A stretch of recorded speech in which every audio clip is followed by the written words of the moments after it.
오늘 다 같이 보신 하나님의 말씀은요, 마태복음 15장 21절에서 28절까지 말씀입니다. 마태복음 15장 21절에서 28절. 제가 가진 성경책으로는요, 신약 26면에 있습니다. 신약 26면. 다 찾으신 줄 알고 제가 한 절, 우리 성도님들 한 절 읽도록 할게요. 예수께서 거기서 나가서 두루와 시돈 지방으로 들어가시니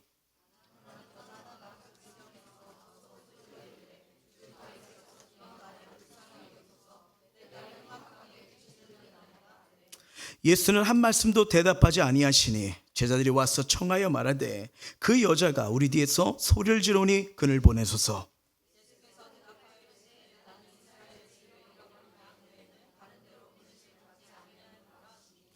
여자가 와서 예수께 전하며 이르되 주여 저를 도우소서.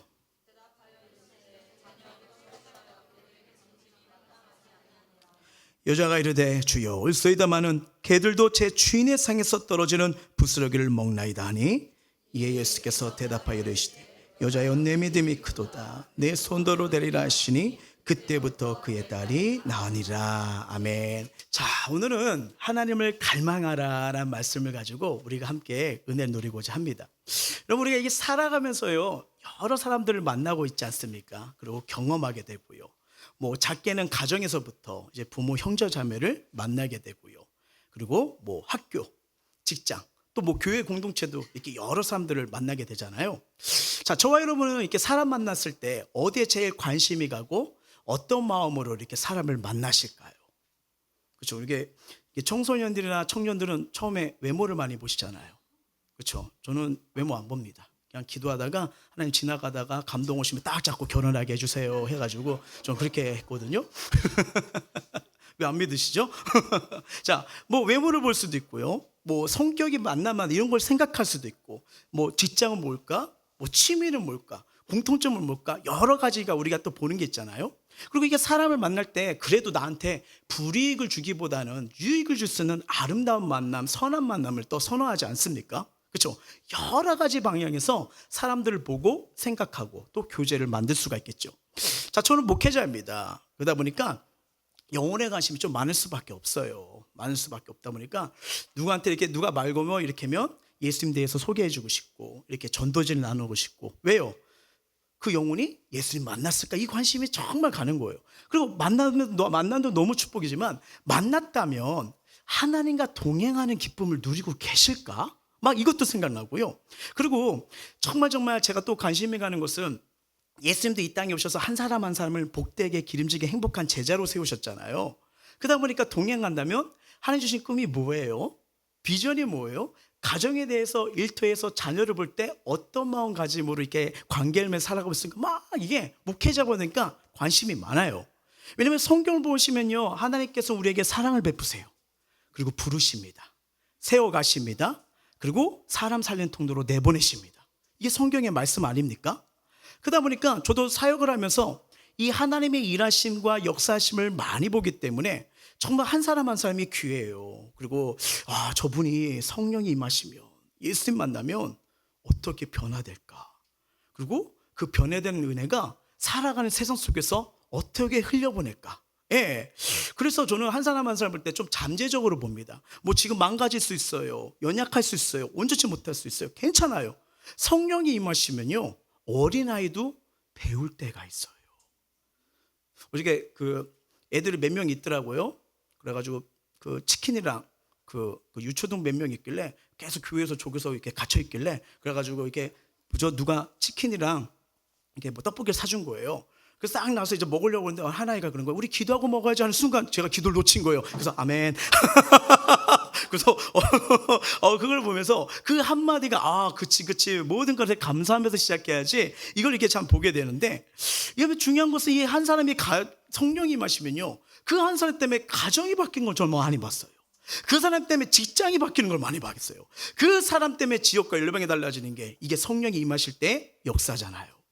그래서 한 사람 영혼이 귀하고 저분에게 성령이 만나면, 저분이 주님의 제자가 된다면, 저분이 주님의 리더로 살리면 야, 어떤 새 일을 하나님이 행하실까?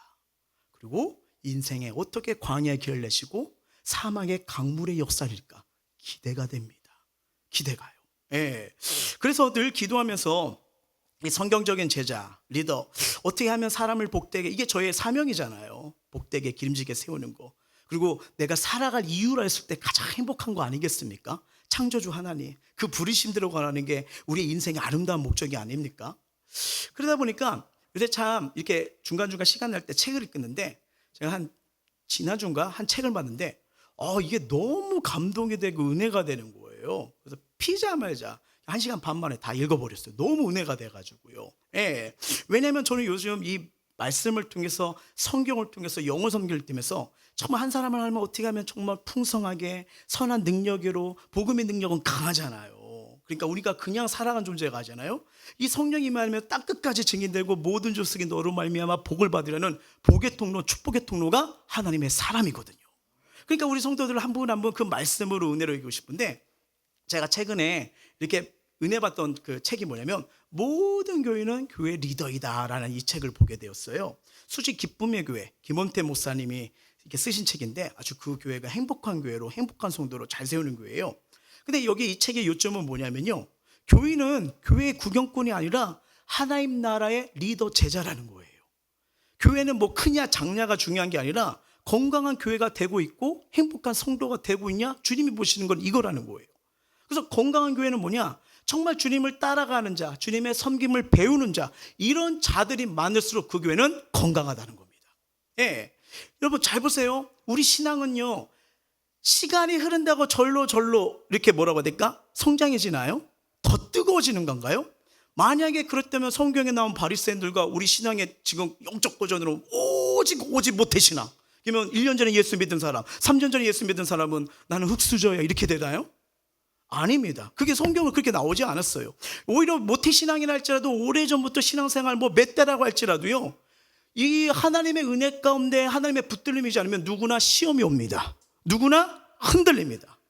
그래서 하나님 나라의 복된 이들로 주님의 제자로 세워지려면 어떻게 했냐? 말씀과 제자 유학력이 필요하고, 그리고 여러분 사람들은 사람의 말, 행동에 영감을 받잖아요. 좋은 리더가 세워지고 훌륭한 아름다운 신앙들이 세워져야 성도들이 그 모습을 보고 배우기 때문에 그렇게 교회는 건강해진다는 것을 얘기하는 거죠.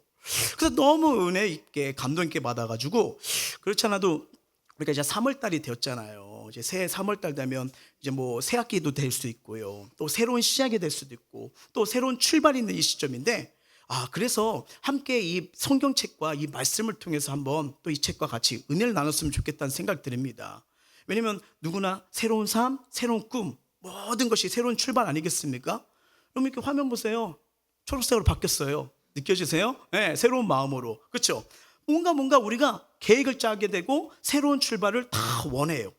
근데 여러분 알다시피 그게 빠르면 일주일, 어쩌면 한 달마다 우리가 계획했던 것들이 무너지고 흔들리고 놓치는 걸 많이 경험하지 않습니까? 왜 그럴까요? 이게 인간의 한계고요, 우리는 수시로 바뀝니다. 상황에 바뀌고, 사람 때문에 바뀌고, 문제 때문에 바뀌고, 이게 우리의 한계거든요. 이게 우리의 연약함이에요. 그래서 어떻게 하면 정말 반석 위에서 아름답게 인생의 털을 잡고 걸어갈 수 있을까? 새로운 출발과 새로운 능력으로 정말 우리가 행복한 삶, 기쁨의 삶, 의미 있는 삶을 위해서는 어떻게 될까?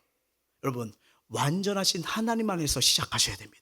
예, 불완전한 나가 아니라 완전하신 하나님이요, 자꾸 불완전한 세상이 아니라 전능하시고 완전하신 하나님 안에서 우리가 아름답게 복되게 출발할 수 있는데, 그러면 그 출발의 비결, 첫 번째 발걸음은 뭐냐면 오늘 주제예요. 하나님을 갈망하셔야 됩니다. 하나님을 갈망하셔야 된다. 여기서부터 우리 인생이 새롭게 세워지는 겁니다. 한번 생각해 보세요. 만약에 평생 아버지와 한 집에 사는 딸이 있어요. 근데 아버지 얼굴을 한 번도 보지 못했다면요, 정말 안타까운 일이 아닐까요? 이처럼 평생 교회를 다녔는데도 한 번도 하나님을 만나지 못했다는 것도 정말 안타까운 일이 될 수 있습니다. 평생 우리 집에 빵집이 유명해요. 근데 저는 그 빵을 먹어보지 않았어요. 우리 부모님이 빵집을 열심히 하시고 정말 유명한데, 뭐 대명당이라고 해요. 근데 너무 맛있는데 저를 한 번도 먹지를 못했어요. 난 그 빵이 무슨 맛인지 몰라요. 그럼 어떨까요? 안타깝지 않을까요? 여러분, 교회는 영적인 빵집입니다. 믿으십니까? 그래서 교회는 친목단체가 아니에요. 교회는 종교회를 하는 것도 아니에요. 뭐 현대의 많은 교회가 자선과 사회봉사에 열심히 내고 있습니다. 좋은 일이에요. 하지만 본질을 버리고요, 일만 한다면요, 난세스죠. 근데 이런 일들은 안 믿는 자들도 많이 하고요, 다른 종교에서도 많이 합니다. 교회 본질이 뭐예요? 예수님의 사랑, 예수님의 보혈로 성령이 임하는 현장이 교회입니다. 그래서 교회는 하나님을 만나는 곳이에요. 영혼 구원의 역사가 일어나야 됩니다. 왜요? 예수를 통하지 않고 예수를 만나지 않으면요, 우리 안 변해요. 안 변하잖아요. 그래서 예수님의 보혈과 성령의 물이 사라진 교회는요, 교회로서의 세우신 하나님의 목적, 본질을 잃어버린 교회가 되는 거예요. 그러면 거기에 기쁨도 없죠, 평안도 없죠. 그냥 발만 담그다가는 그런 상황이 될 수밖에 없는 거예요. 그래서 여러분, 교회는 뭐냐? 가장 본질적인 거, 하나님을 만나는 곳입니다. 근데 어떻게 보면 지금 한국 교회 안에는요, 하나님을 만나지 못한 사람들이 대부분이라는 거예요. 자, 한번 생각해 보세요. 자, 교회 안에는 하나님을 만난 사람은 없어요. 없는데 하나님에 대해서 들은 사람만 가득하다면요, 이거 잘 생각해 보셔야 됩니다. 만나진 않았지만 하나님에 대해서 들었어, 이것만 가득하다면 우리 삶 어떻게 될까요? 혹시 한번 질문 드릴게요. 혹시 저와 여러분은요, 여러분의 아버지 연구하십니까? 아니면 만나십니까? 연구하시나요? 우리 아버지의 출생 배경은 이렇게 했고, 어떤 사상과 철학을 가지고 사셨다가 한때는 이렇게 아픔과 고초를, 수많은 고려 속에 있었지만 이런 인생을 만나서 이런 대학교를 갖고 이런 직장을 가지고 이런 철학으로 이렇게 갖고 어느 순간 놀라운 만남으로 아내를 만나서 지금 나를 창조하셨습니다. 그래서 그분을 만나기 위해서 이분의 성품을 조심해야 됩니다. 이런 걸 싫어하면, 이러면서 만나면 저는 안 만날래요. 그냥 가서 만나면 되는 거 아니에요? 바로 이거예요. 예, 그냥 아버지를 만나잖아요. 그러니까 여러분, 우리가 하나님을 연구할 이유가 없습니다. 그냥 하나님 만나는 거예요. 만나야 우리 다음 세대를 뭐가 됩니까? 용돈도 오고, 그 다음에 뭔가 필요한 것도 구하는 거 아니겠습니까? 여러분, 우리 인생 최대의 만남은 유명이나 성공한 자가 아니라 하나님을 만나는 것부터 시작됩니다.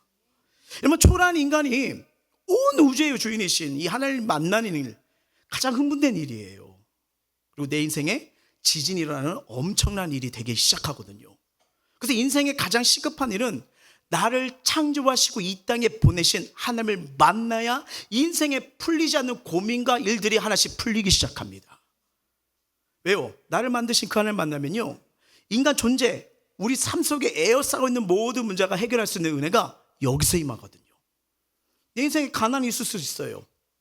외로움이 있을 수 있어요. 열등감이 있을 수 있죠. 우울한 거, 불안한 거, 슬픈 거, 애정 결핍, 근심, 질병, 슬픔, 다 우리가 경험하는 일들 아니겠습니까? 근데 이런 부정적인 일들이 있으면 얼마나 하루하루가 무겁겠어요. 얼마나 하루가 낙심적이겠어요. 근데 희한합니다. 안개가 가득하는 그런 현실적에도 나를 창조하시고 나를 사랑하시고 내 삶을 주관할 수 있는, 책임질 수 있는 이 하나님을 만나면요, 지금 가지고 있는 이 문제가 하나씩 떨쳐버릴 줄 믿습니다. 근데 왜 현대인들은 이 전능하신 하나님을 머리로 나누는데 왜 만나는 걸, 그렇게 만나고자 하는 갈망은 없을까요? 어떻게 보면 하나님 대신 다른 대용품으로 채웠기 때문에 그런 게 아닐까요? 하나님이 정말 좋으신 분이야, 하나님 안에서 정말 그분이 전능하시기 때문에 우리를 도울 수 있는 분이야 라고 머리는 알고 있지만 연구만 하지 만나지 않는 거예요. 왜? 눈에 보이지 않는 하나님보다 눈에 보이는 세상이 더 좋거든요. 돈이 더 좋거든요. 성공이 더 좋거든요. 오락이 재밌거든요. 취미생활이 재밌거든요. 그러니까 그걸로 인해서 만족하고 하나님 대신 갈급함을 대신하는 거예요. 여러분, 성경을 잘 보십시오. 이 사탄의 책략 중에 하나가 뭡니까? 하나님에 대한 갈급함을 찾지 못하도록 세상의 잡동사니를 우리 마음에 가득 채우는 거예요. 근데 여러분, 오랜 세월 이 전략이 통합니다. 지금도 우리에게 통하고 있어요. 마음에 어떤 것이 가득하다면 결코 하나님을 모실 수가 없어요.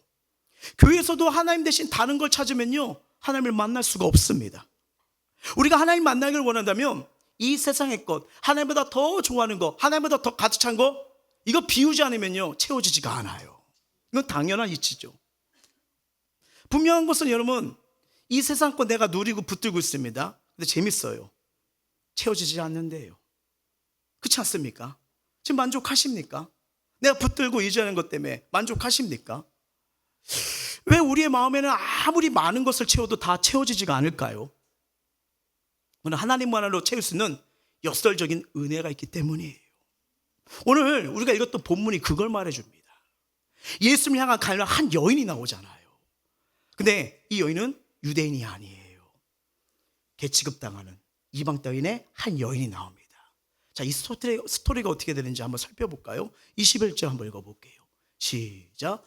예수께서 거기서 나가서 두어서 시돈 지방으로 들어가시니. 자, 예수님이 갈릴리에서 있다가 잠시 갈릴리 위쪽으로 올라가요. 그래서 이 시돈과 두로 지방으로 들어가셨다고 했어요. 그러니까 갈릴리에서 여기까지 가려면 여러분 약 50km에서 60km입니다. 지금 우리가 뭐 차라도 타고 가잖아요. 걸어간다면요. 뭐 이때 예수님이 뭐 제네시스를 타고 가셨나요? 아니잖아요. 걸어서 이제 가신 거예요. 그 지역으로 가신 거예요. 자, 그곳에 갔을 때 한 여인이 간절한 마음으로 예수님께 다가오십니다. 그리고 예수께 이렇게 말을 해요. 22절 시작.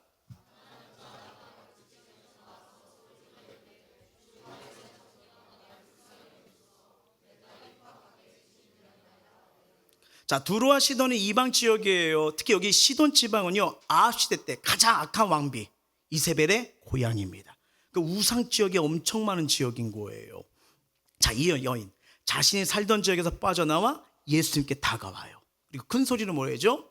다윗의 자손이여 나를 불쌍히 여겨서. 그리고 뭐예요?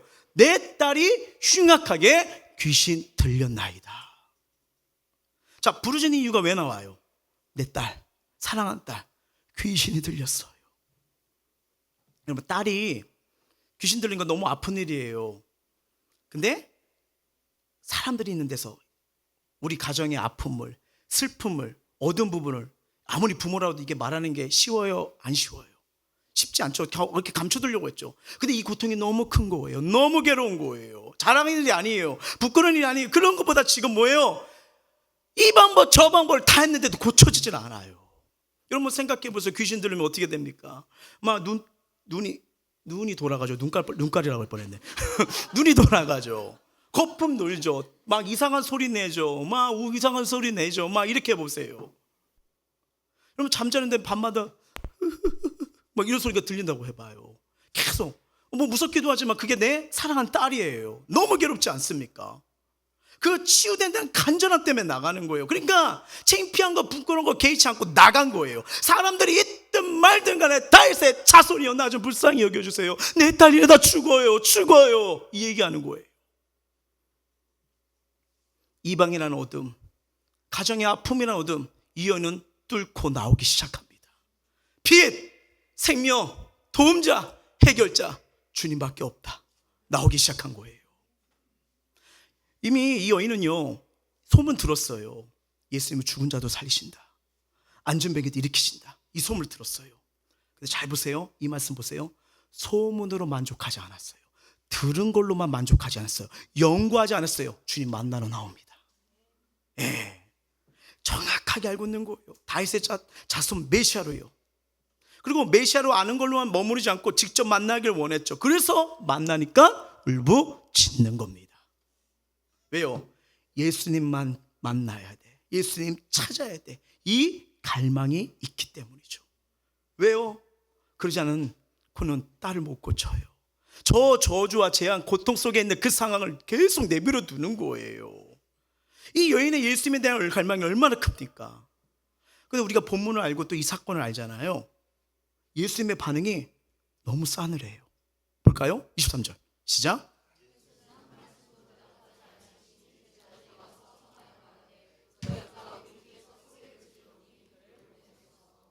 그럼 이 제자들이 어떻게 보면 이렇게 울잖아요. 좀 도와주세요. 예수님 왜 그래? 이게 아니에요. 뒤에서 계속 울부짖으니까 제발 도와주세요. 딸 좀 고쳐주세요. 주님밖에 없어. 막 이러니까 계속 얘기하니까 뭐예요? 귀찮은 거예요. 너무 시끄러운 거예요. 그러니까 뭐예요? 빨리 치료하고 우리 가던 길 가시죠. 이건 거예요. 근데 이런 간절한 마음에도 예수님은 대답을 안 하세요. 그리고 이상한 말씀을 하십니다. 24절 볼까요? 시작. 예수께서 대답하여 이르시되 나는 이스라엘 집에 잃어버린 양 외에는 다른 데로 보내심을 받지 아니하였느냐 하시니. 여러분 알다시피 우리 예수님이 어떤 분이십니까? 도와주세요. 심지어는 여러분 혈류병 환자는 그냥 마음으로 그렇게 됐잖아요. 와, 예수님이 옷자락만 만져도 나겠다. 다 알고 계시고 가던 길을 멈췄다는 자 아니십니까? 사랑이 많으신 분이잖아요. 긍휼이 많으신 분이잖아요. 언제나 눈길이 그 힘들하고 외롭고 고통에 있는 자들에게 향했던 예수님 아니십니까? 근데 이 이방인 여인 가나안 여인의 울부짖음에 관심을 두지 않아요. 근데 이 여인은 지금 예수님이 어떻게 단호한 거절이 계속되고 있잖아요. 근데 포기하지 않고 예수님 발에 엎드려 절하며 자신 좀 제발 도와달라고 끈기 있게 간청합니다. 여러분 이 정도면 우리라면 어떻게 하겠어요? 아이고 얼마나 힘드실까, 얼마나 괴로움일까. 나도 자녀가 있어봐서 그 고통 어떤지 알 것 같아요 하면서 뭔가 공감이든 수용이든 뭐 따뜻한 말이라도 해주는 게 이게 인간적인 인지상정 아닐까요? 근데 예수님이 더 싸늘하게 반응하십니다. 자 26절 보세요. 시작. 대답하여 이르시되 자녀의 떡을 취하여 개들에게 던짐이 마땅하지 아니하니라. 나 자녀에게 줄 떡이 있어. 근데 이걸 내 자녀에게 줘야지 개한테 왜 줘? 이걸 말하는 거예요. 여러분 이 가나안 여인이 만약에 저와 여러분이라고 생각해 보세요. 어떤 마음이 들까요? 말씀 안 하셔도 알아요. 눈빛만 봐도 알아요. 그렇죠? 막 저 같은 게 있으면 뭐 예수님 사랑이 많으신 줄 아는데 에이 태태태 뭐 이러든지 막 이렇게 우리의 성향, 우리의 마음 막 이렇게 나올 수도 있겠죠. 그렇죠? 그래서 뭐 예수님이 이렇게 사랑 많으니까 안 되겠다. 옆 동네 가니까 석가모니가 있더라. 난 글로 갈래. 뭐 이런 식으로 여러 가지가 그럴 수 있겠죠. 어떻게 보면 이게 정말 자존심 상하는 거 아니겠습니까? 그리고 어쩌면 여러분 사람이 힘들 때는요 마음이 여러분 더 낙심이 됩니다. 소망 없다. 그래서 이게 주무시는 분들이 계셔서 우리 형제가 지금 희생하면서 깨우신 거예요. 네. 자, 이렇게 보면 어떻게 보면 이게 정말 안 되고 이러면 정말 우리가 낙심에 빠지시고 돌았을 거예요. 근데 잘 보세요. 그녀는 다릅니다. 달라요. 여러분 무슨 말이냐면요. 정말 목이 마른 사람은요 자존심이 없습니다. 정말 목이 마른 사람은 체면 없어요. 뭐예요? 그녀의 갈급해 온몸이 표현하는 거예요. 주님 아니면 안 됩니다. 주님이 살려주시거나 고쳐주면 나 안 됩니다. 저에게 뭐라고 해도 상관없어요. 내 딸, 사랑 우리 딸 고쳐주세요. 잘 보세요. 이 여인의 간절한 표현이 그대로 표현돼요. 27절이에요. 여자가 이르되 주여 올소이다마는 개들도 제 주인의 상에서 떨어지는 부스러기를 먹나이다 하니. 그러니까 자신이 이방인이다 뭐 개라고 해도 개의치가 않아요. 다만 개들도 주인의 상에서 떨어지는 부스를 먹는데 나에게 주님이 베푸시는 이 부스러기의 은혜만이라도 제발 나에게 주세요 간청을 하잖아요. 왜 여인이 이렇게 말할까요? 알고 있어요. 큰 거 아니어도 돼. 그 부스러기 그 하나면 내 딸 고쳐져. 내 딸 치유돼. 하나님 능력 커. 이게 있는 거예요. 그러니까 이 은혜만 있어도 평생 치유하지 못하는 이 질병 고통에서 치유됨을 알기 때문에 그래서 자존심 체면 내려놓고 은혜 좀 제발 은혜 좀 부스러기에 은혜 좀 나 좀 주세요 간청하는 거예요. 이때 예수님이요 부스러기만 해도 좋사오니 이 부스러기의 은혜를 주옵소서 하여튼 이방인에게 부스러기가 아니라 더 큰 은혜를 주십니다. 28절 볼까요? 시작. 이에 예수께서 대답하여 이르시되 여자여 내 믿음이 크도다. 내 소원대로 되리라 하시니 그때로부터 그의 딸이 나으니라. 아멘. 자, 우리가 가진 성경책에는 안 나왔는데요. 한글 성경에는요. 원어를 보면요. 여자여 앞에 감탄사 오 여자여 원문으로 보면 오 여자여 나갑니다. 뭐예요? 이 믿음에 예수님이 감동했다는 거예요. 이 여인이 예수님의 마음을 얻자 뭐예요? 순식간에 딸의 불치병과 귀신은 떠나간 줄 믿습니다. 치유가 일어난 거예요. 그리고 내 믿음이 크도다. 내 믿음이 크도다. 잘 보세요. 제가 이 말하는 이유가 있어요. 예수님이 이 여인이 주님을 갈망함으로 찾았잖아요. 그 갈망과 믿음을 연결시켜요. 잘 보셔야 돼요. 갈망과 믿음을 연결합니다. 자, 믿음은 여러분 언제나 현재형이에요. 옛날에 믿음이 중요한 게 아니에요. 내가 뭐 옛날에 예배 많이 드렸다, 내가 옛날에 6시간 기도했다, 내가 옛날에 뭐 구제 이렇게 했다, 내가 뭐 이렇게 했다. 아니에요. 지금입니다. 지금 주님은 그 여인의 지금 믿음을 칭찬하신 거예요. 옛날에 하나님 향한 갈증이 있었다, 좋은 추억일 수 있죠. 근데 지금은요. 자, 지금 하나님의 부스러기에도 좋습니다. 그분께 부르짖는 갈증이 우리에게 필요한 거예요. 믿음은 여러분 지속성입니다. 지속성이요. 한 번 믿는 것이 중요한 게 아니에요. 계속 믿는 것이 중요합니다. 한 번 간절히 기도해서 응답이 없다고 포기한다? 진짜 믿음일까요? 여러분 성경을 보십시오. 믿음의 원리가 나옵니다. 이렇게 표현할 수 있어요. 믿음은 어떤 상황에서도 계속 믿는 것이 믿음입니다. 응답이 있든 없든 상관없이 계속 그분을 찾고 믿는 것이 믿음입니다. 때로는 우리의 기도가 응답될 때도 있고 또 몇 년 동안 기도해도 응답되지 않을 때가 있습니다. 그래도 응답에 상관없이 그분을 계속 지속해서 믿는 것이 믿음입니다. 여러분 제가 기도 생활 어떤 게 강하다고 했죠? 꾸준히입니다. 꾸준히요. 어쩌다 와서 기도하는 것도 좋아요. 하지만 그땐 필요할 때만 기도하는 경우가 많잖아요. 꾸준한 기도예요. 강력합니다. 눈에 띄지 않지만 강해요.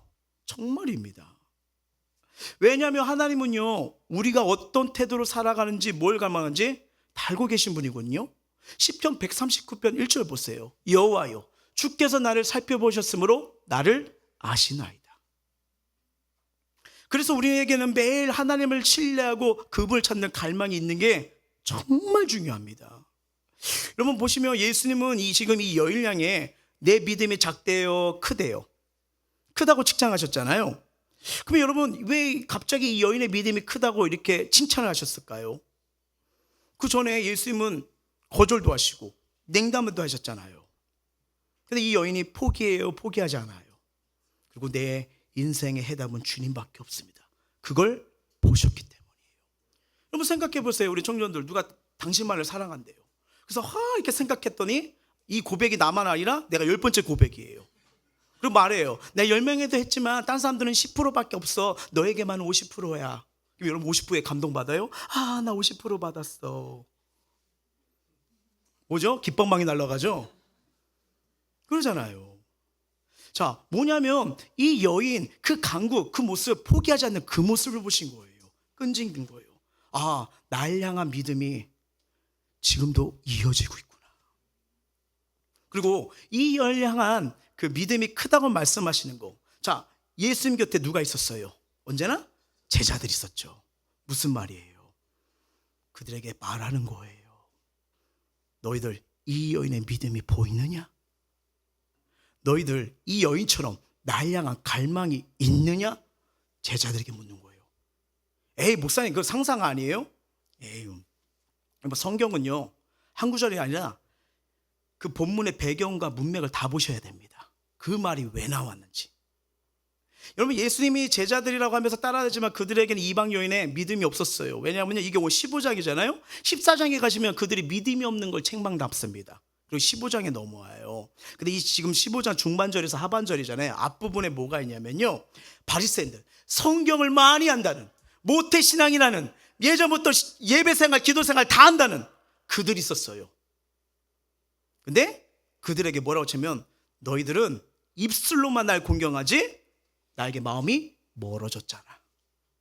머리로만 하는 거예요. 볼까요? 15장 8절입니다. 시작. 이 백성의 입술로는 나를 공경하되 마음은 내게서 멀도다. 그러니까 예수님의 삶과 모습을 보면서 계속 동고동락하는 예수님의 제자들이 있고요, 성경을 알고 예배를 알고 하나님이 어떤 분인지를 알고 했던 자들. 근데 이 여인일처럼 향한 믿음, 갈망이 없던 거예요.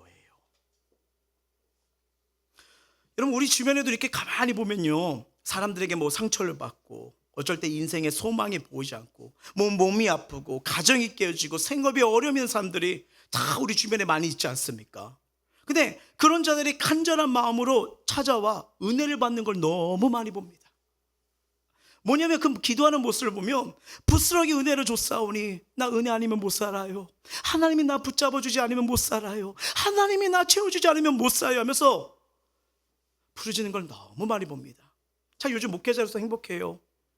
새벽은 새벽대로 나와서 울부짖는 자들이 있고, 제가 요새 체력에 딸려서 저녁으로 옮겼거든요.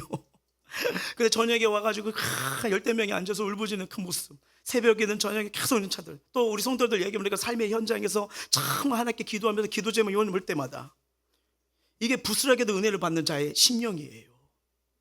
예, 간절한 마음. 근데 중요한 게 뭐냐면 이 은혜가 저와 여러분에게 이런 게 있느냐, 이게 중요한 겁니다. 왜냐면 신앙은 지금이거든요. 부스러기 은혜로 줬사오니 나에게 좀 은혜를 베푸소서. 간절한 마음이요. 근데 가만히 보면 어떻게 보면 정작 한국교회든 어떻게 보면 교회 안에든 이 예수님에 대해서 머리는 알아요. 근데 냉랭한 경우, 반대로 예수님에 대해서 얼마든지 우리가 냉랭할 수 있어요. 왜? 교회에서 하는 모든 것이 너무나 익숙했어요. 아무런 열정도 없고 기대도 없고 갈증도 없고 비전도 없고 이런 경우가 많거든요. 찬양 열정이 없습니다. 기도 열정이 없어요. 말씀에 대한 갈급함도 없어요.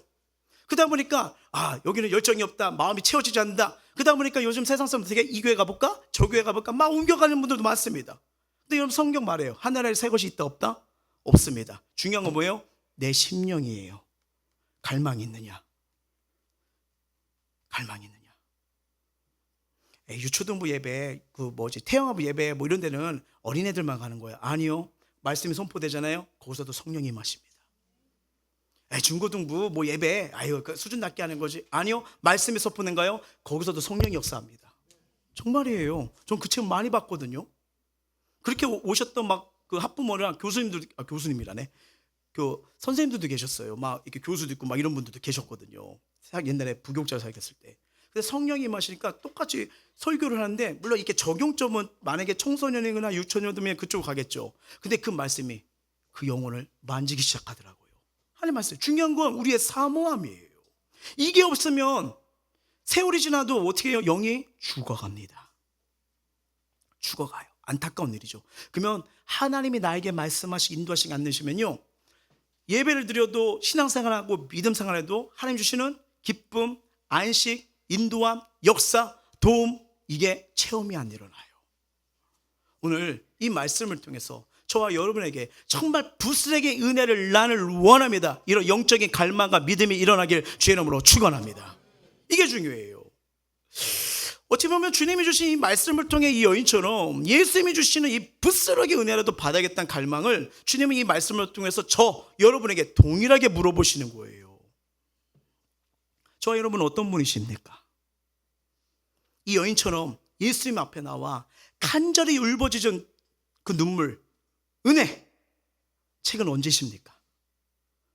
사람들의 시선이나 사람들의 말에 아는 없이 나 하나님 만나기에 왔어요, 나 하나님 손잡아야 돼요 라면서 부르짖던 적이 언제이십니까? 이 가나의 여인은 이방인이었잖아요. 근데 유대인 예수를 만나기를 원하는 갈망이 너무 차고 넘쳤어요. 여러분, 상식적으로 유대인들이 이방인 안 만나요. 선민사상이 강하기 때문에. 근데 그녀는요, 시대적 상황, 상식, 환경 무시하고요, 다윗의 자손이요, 주님 찾기 시작합니다. 중요한 게 있어요. 그 간절한 바람 예수님이 아셨어요. 자, 성경 보시면 아까 알다시피 갈릴리 사역을 마치고 위로 올라갔다고 했죠. 50km, 60km요. 그렇죠? 왜 갔어요? 이 여인 간절한 마음을 하시고 일부러 오신 거예요. 그리고 여러분 잘 보세요. 거기 성경 다 말할 수 없지만 28절 끝나고요, 이 여인 고치시고 다시 갈릴리로 내려오십니다. 가서 이 사역밖에 안 해요. 이 여인의 갈망, 눈물을 하시기 때문에 그 먼 거리를 오신 겁니다. 그 딸을 치유하기 위해서요. 그리고 고치시고 갈릴리로 와요. 중요합니다. 갈망, 믿음은 예수님 만나는 통로가 됩니다. 이 여인이 예수님에게 오기 전에 예수님 먼저 이 여인이 있는 지역으로 한마디로 가신 거예요. 혹시 이런 말을 들어보셨습니까? 학생이 준비되면 스승은 나타난다. 학생이 준비되면 스승은 나타난다. 하나님은 지금도 모든 사람 마음을 달고 계십니다. 하나님은 하나님을 간절히 만나기를 원하는 자에게 사람을 보내시고 환경을 만들어 주십니다. 그래서 하나님은 하나님을 간절히 찾는 자에게 반드시 다가오세요. 잠언 말씀 볼까요? 시작. 나를 사랑한 자들이 나의 사랑을 입으며 나를 간절히 찾는 자가 나를 만날 것이니라. 아멘. 자, 어떤 사람이 스승을 찾아가서 물었대요. 어떻게 하면 하나님을 만날 수가 있을까요? 스승이 대답합니다. 갈망함으로써 만날 수 있느니라. 근데 제자가 말하는 거예요. 저는 지금 온전한 마음으로 막 하나님을 찾는데, 갈망하고 있는데 왜 그분을 직접 만나지 못하고 있는 거죠? 너무 답답해서 얘기를 한 거예요. 자, 스승이 이 제자를 데리고요, 강에 가서 제자의 머리를 잡고 물에 집어넣어 버린 거예요. 그럼 어떻게 해요? 당해보셨죠? 당해보셔야 되는데. 한번 우리 여름에 물놀이 가요. 제가 그게 어떤지 알려드릴게요. 이렇게 하니까 어떻게 막 바둥바둥 대죠. 막 팍팍하겠죠. 그걸 뺐어요. 스승이 물어봐요. 자네 왜 머리를 물속에 넣었을 때 그렇게 몸부림쳤나? 숨이 막혀서요. 숨이 막혀서요. 바로 그거야. 숨 막히게 하나님을 찾아야 돼. 그러면 그 갈망, 삶의 문제 해결할 수 있어. 제대로 찾아, 이거였어요. 25년 전 군대를 제대했습니다. 근데 너무 공허한 거예요. 그래서 많은 친구들을 만났어요. 공허하니까. 그리고 많은 대화를 했죠. 재밌는 거 없냐? 즐거운 거 없냐? 에버랜드 갈까? 남자 둘이 에버랜드 가보셨습니까? 재미없어요. 그래서 이제 이렇게다가 이제 복학을 하니까 그 복학생을 누가 놀아줍니까? 그래가지고 안 되겠다. 열심히 공부나 하자. 그래서 학업에 열중했어요. 그래서 장학금 좀 받아보자. 그러면서 막 독서 산명회도 하고 학업 레포트도 열심히 했죠. 막 새로운 지식을 오니까 좋더라고요. 근데도 허전해요. 그래서 안 되겠다. 그래서 저녁에 딱 끝나면 이제 그 뭐고요? 고등학교 때 친구들, 대학교 친구들 불러요. 도장 깨기 운동을 하자. 그래가지고 각 학교마다 가면 그 운동장 가면 남자들끼리 이렇게 뭐 축구라는 자가 있거든요. 가서 한 게임 하자고. 그래서 이긴 팀이 짜장면 내기 하자고. 정말 재밌어요. 매일 이렇게 학교들만 돌아가면서 그렇게 했어요.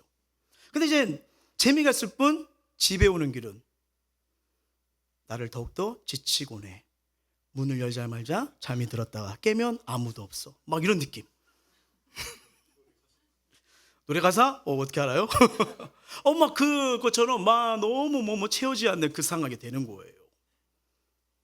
그러다가 한 친구가, 대명아, 왜 목요일날 우리 늘 예배하는 데가 있어. 기도회에서 한번 와볼래?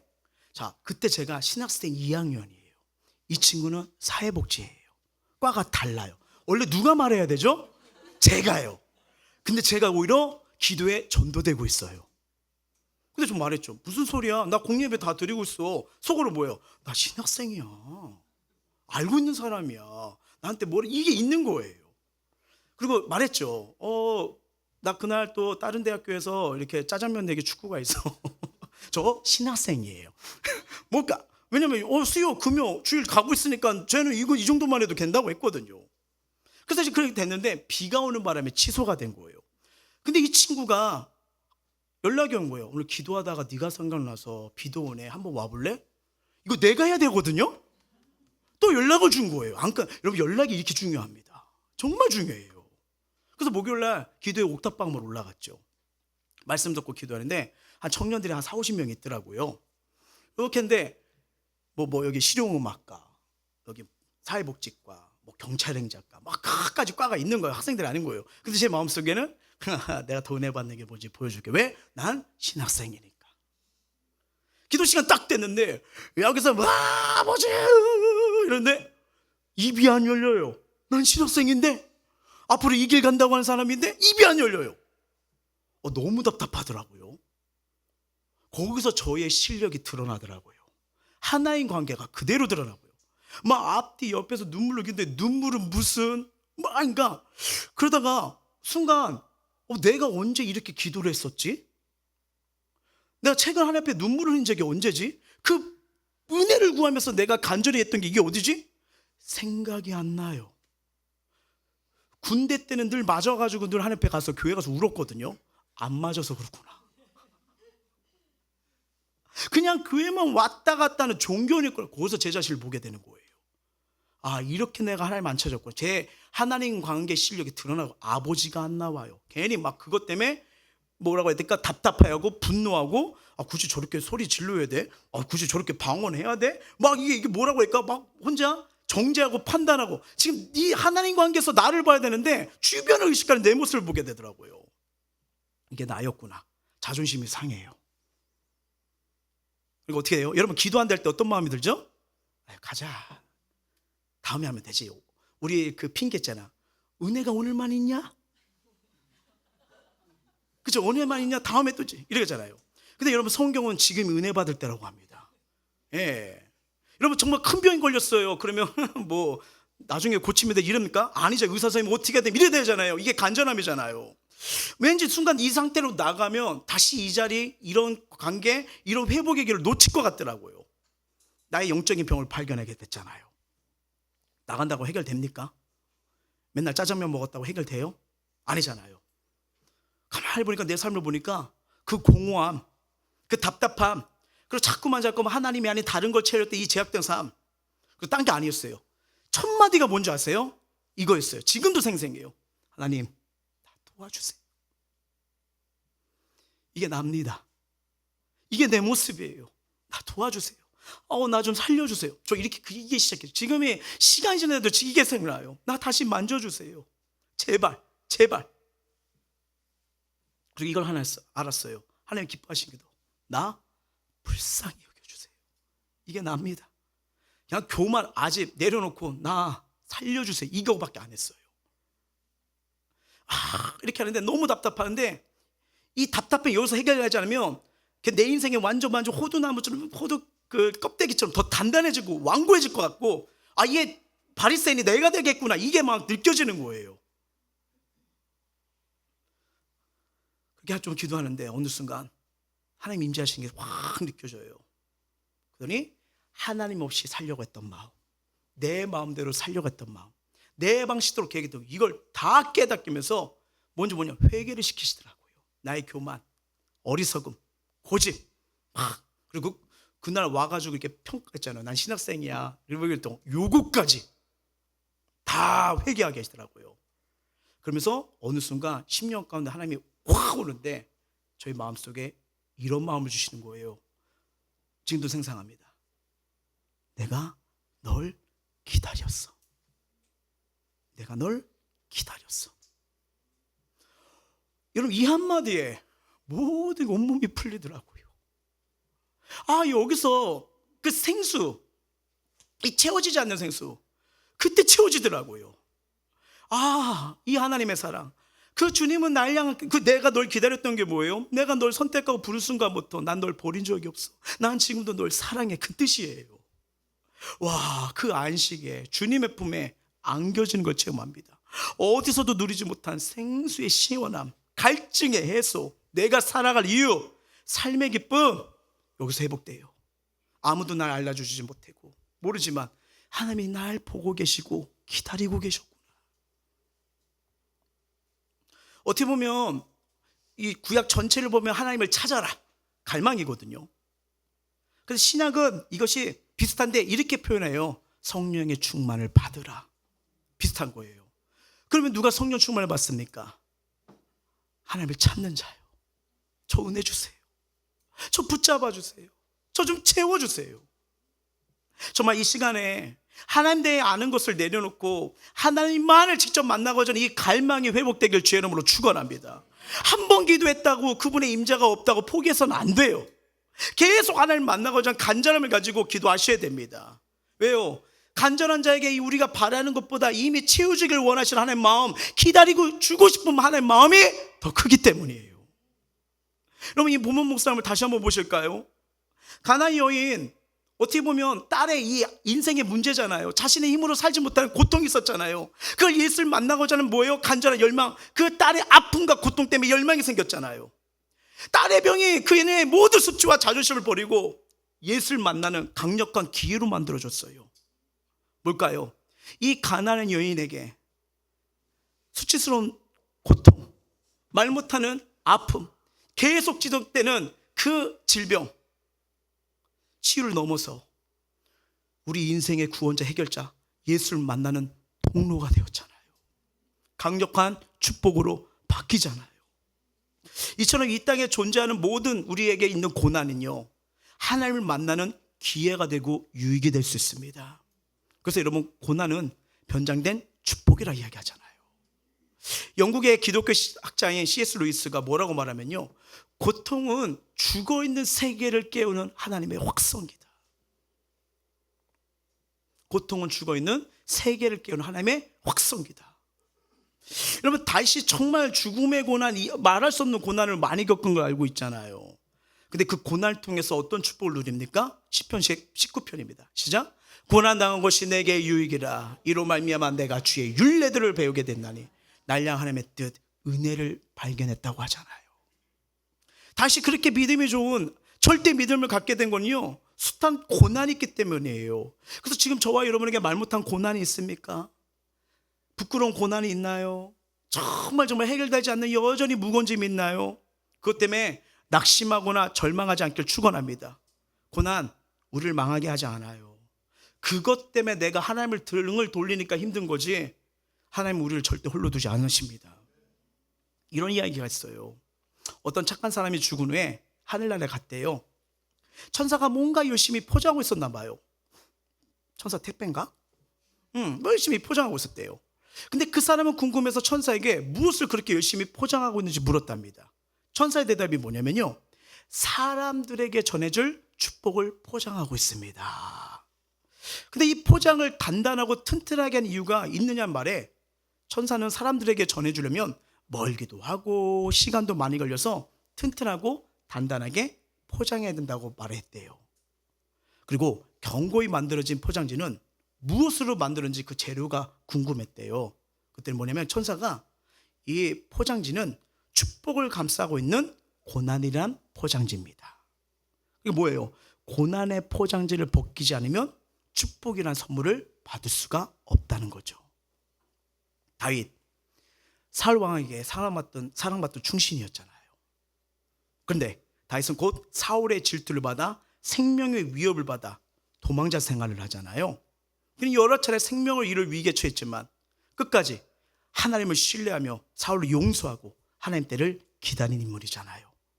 마침내 사울이 전사한 후에 다윗은 왕으로 등극하게 됐고요, 이스라엘 역사상 가장 위대한 왕으로 하나님께 쓰임받지 않습니까? 다윗은 왕이 된 후에도 많은 시련을 겪었지만 하나님께 의지하며 고난을 이겨냈잖아요. 이처럼 우리 인생에도요, 큰 파도가 밀려올지라도 고난을 이겨낸다면 살아오듯이 우리 인생의 그 고난이 축복이라는 멋진 선물 받기 위한 고난의 포장지가 될 수 있다는 거예요. 그래서 고난은 하나님 만나는 축복입니다. 그 고난 때문에 기도할 제목거리가 생겼잖아요. 그 고난 때문에 전능하신 하나님 앞에 엎드기가 생겼잖아요. 주님, 하나님께 나오는 자 그냥 돌려보내지 않으십니다. 만져주실 뿐 아니라 그 삶 속에 정말 내 힘으로 해결하지 못하는 어두운 우겨쌈, 이 모든 걸 어떻게 해요? 벗겨주시는 분이에요. 이 하나님 꼭 만나셔야 됩니다. 우리 하나님은요, 우리의 고난까지도 낭비하지 않는 하나님이십니다. 고난의 하나님을 만날 수 있는 강력한 도구이지요. 여러분, 한 번만 하나님을 만나는 건 진짜 갈망함이 아니에요. 우리 평생 하나님을 갈망하면서 살아야 되잖아요. 여러분, 한 번만 목마르고 그 후에 목이 마르지 않는다면요, 결국 나중에 물을 먹지 않으면 어떻게 해요? 큰 병이 오잖아요. 한 번 하나님을 만났다고 지금 계속 그 하나님을 만날 마음이 없다면 내 신앙 자신을 속이는 가짜 믿음이 될 수 있습니다. 진짜 믿음은 하나님을 계속 찾거든요. 갈망하거든요. 시편 말씀 보세요. 시작.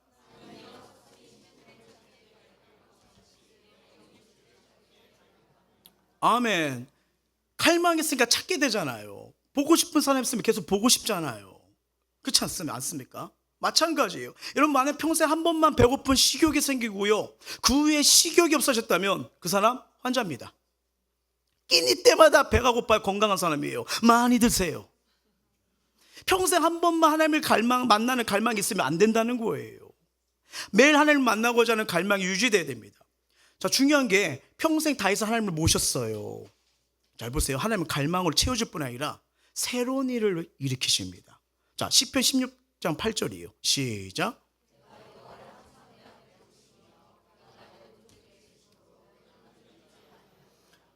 멘탈, 삶의 위기 잡힙니다.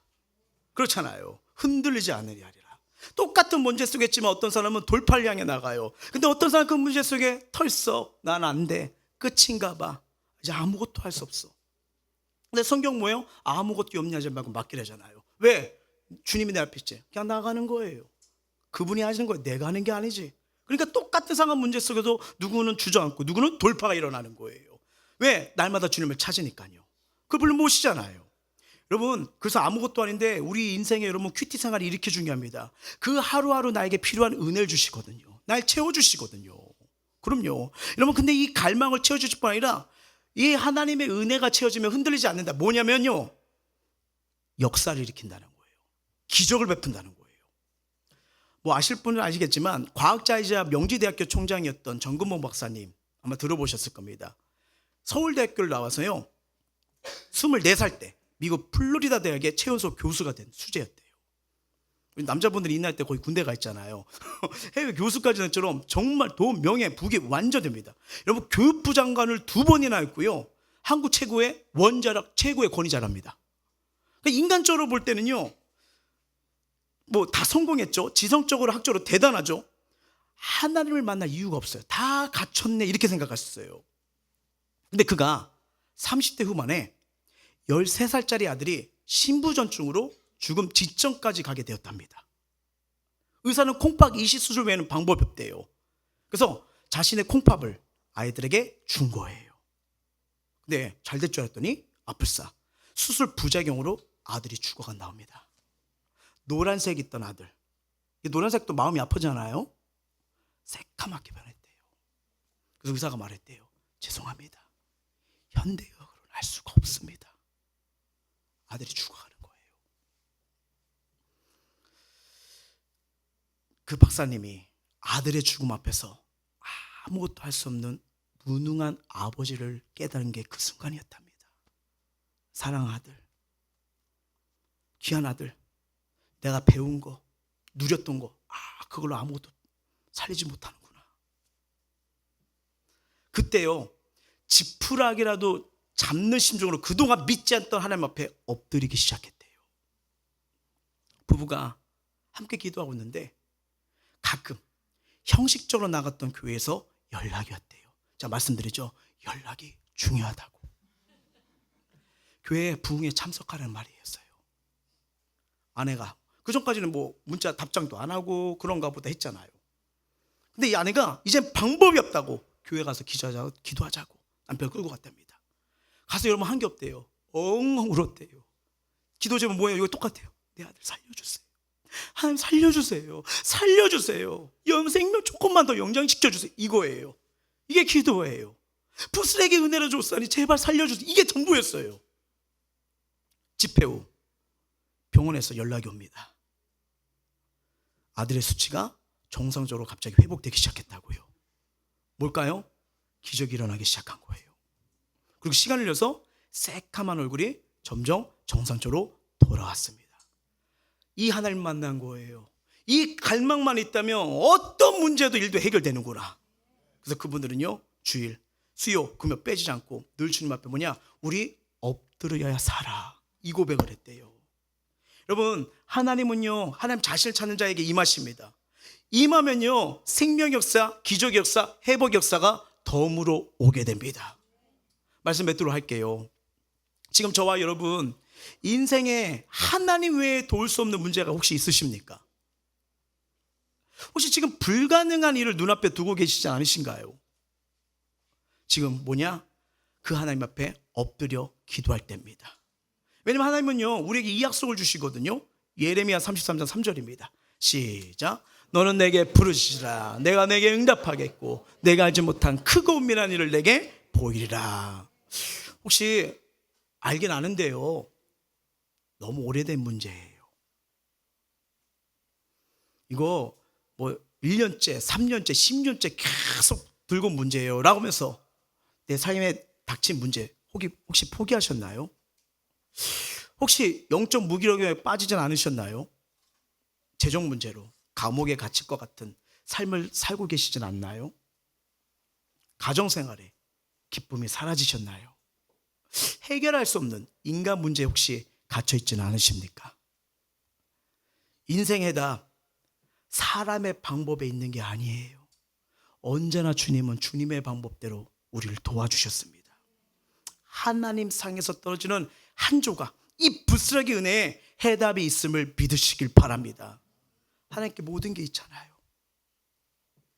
하나님 만나면 모든 절망이 소망으로 바뀝니다.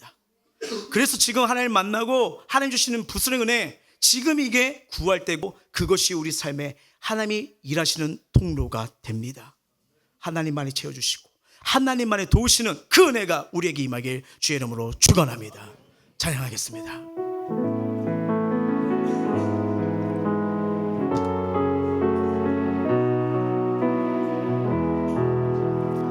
내가 급함, 내가 급함, 어느 곳으로 채울 수 없네. 내가 급함, 상한 나의 심령에. 내가 급함, 부르짖는 소리 들으소서. 내가 주의 음성 들리네. 다시 한번 간절히 주님을 찾는 심정으로 내가 급함, 어느 곳으로 채울 수 없네. 내가 상한 나의 심령에.